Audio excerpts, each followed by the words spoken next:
complaint natin ay basically on betrayal of public trust. So, nakita naman natin noong mga hearings na kinundak dito sa 19th Congress, yung tungkol doon sa confidential funds, kung ano ito.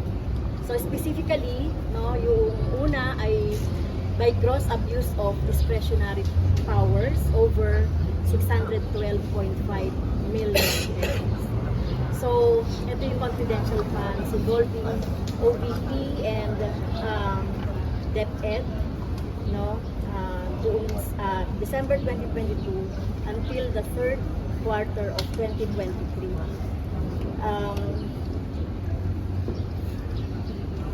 Ang public official ay talagang pino-consider with utmost, dapat may utmost trust ang mga tao. Kaya ang officials ay binibigyan talaga ng mataas na pagpapahalaga talaga yung tiwala ng mamamayan. So yun, nakita natin yung hindi disobeying the law on the rules governing confidential funds. So during the hearing, during the hearing of the 19th Congress. Sara now! Impeach Sara now! Impeach Sara now!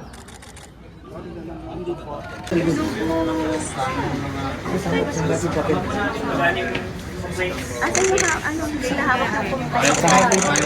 Mahawak yung complaint. Ayun.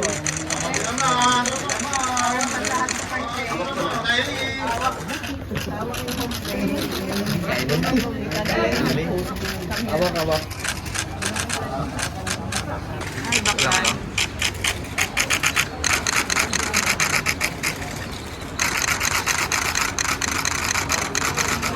Okay.